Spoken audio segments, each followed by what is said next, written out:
Pernah Nabi SAW berbaring di rumah beliau pada saat ummahatil mu'minin radhiyallahu anhunna sempat meminta pada saat itu kenaikan nafkah, maka Nabi SAW menghajar mereka.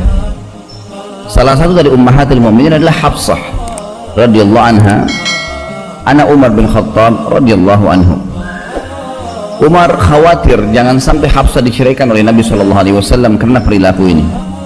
Tentu saya sedang tidak membahas hajarnya Nabi SAW atau bagaimana Nabi SAW sedang mendidik para istrinya, tetapi Nabi SAW pada saat itu tidak bertemu dengan mereka, tidak mengajak ngobrol selama sebulan, yang masyhur dalam riwayat Bukhari, untuk memberikan pendidikan agar mereka bersyukur kepada Allah Subhanahu wa Ta'ala dan tidak membangkang terhadap hukum-hukum yang telah Allah terapkan. Umar bin Khattab mendatangi rumah Nabi SAW dengan niat ingin mencari ridho Nabi SAW agar jangan menceraikan Hafsah, karena Hafsah termasuk salah satu daripada tanda kutip otak permasalahan lahirnya permintaan naik nafkah dari para istri Nabi SAW. Waktu Umar bin Khattab masuk ke rumah Nabi SAW dan Nabi SAW lagi berbaring, tiba-tiba spontan waktu Umar bin Khattab masuk rumah Nabi SAW, tiba-tiba meneteskan air mata, menangis karena melihat kondisi Nabi SAW. Rumahnya sederhana sekali, hanya ada beberapa perabot, dan beliau SAW tidur di atas sebuah tikar. Tikar ini ada bolongnya sehingga membuat sisih tanah di rumah Nabi SAW, karena zaman dulu nggak ada keramik, tanah saja, itu sempat menyentuh sisi kanan tubuh Nabi SAW dan mengotori baju beliau. Sambil beliau pun tidur tidak menggunakan bantal karena meletakkan telapak tangan beliau saja di bawah pipi. Umar bin Khattab waktu melihat kejadian tersebut tiba-tiba menangis, dan beliau sambil menangis terseduh-seduh mengucapkan salam kepada Nabi SAW. Nabi SAW menjawabnya. Lalu tiba-tiba Umar juga berkata, ya Rasulullah, dia tidak bicarakan lagi masalah anaknya nih, melihat prihatin keadaan Nabi SAW begitu.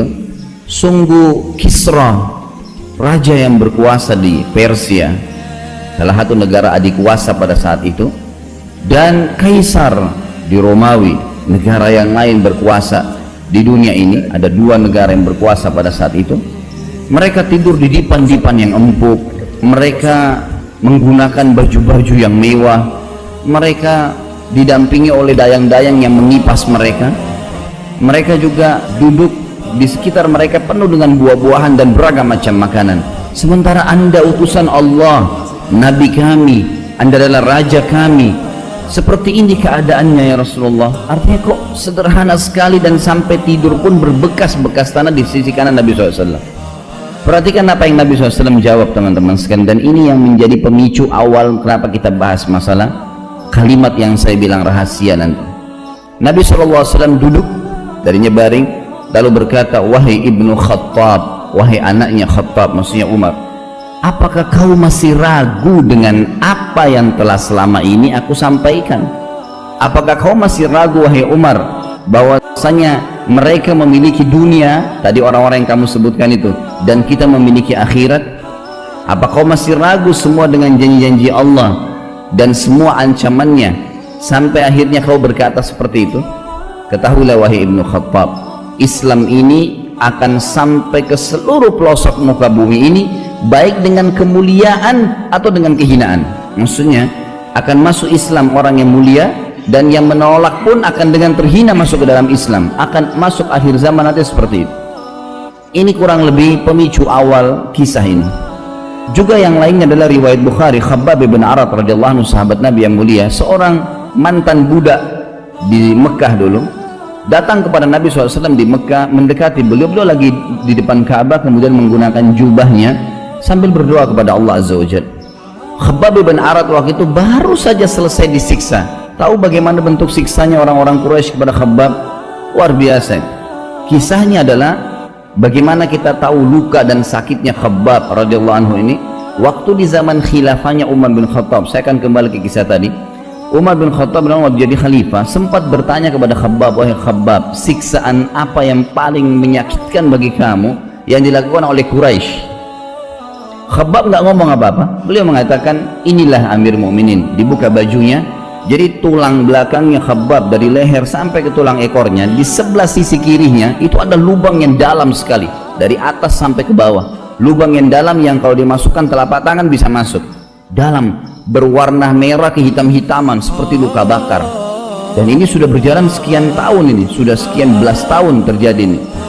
Umar bin Khattab itu langsung menangis, teteskan air mata, sedih melihat apa yang mereka lakukan dengan kau hai Khabbab sampai seperti ini tubuhmu. Maka Khabbab berkata, wahai Amir Mu'minin, waktu awal-awal Islam diiklankan dan saya termasuk penganut awal Islam, mereka orang-orang Quraisy membuka bajuku, kemudian meletakkan batu-batu yang runcing dan tajam di padang pasir yang sengaja mereka tancapkan di dalam tanah dengan kokoh. Kemudian kedua kaki saya dipegang, kedua tangan saya lalu saya diseret dengan cara keras di atas batu-batu tajam tersebut sampai akhirnya belakang saya bolong seperti ini.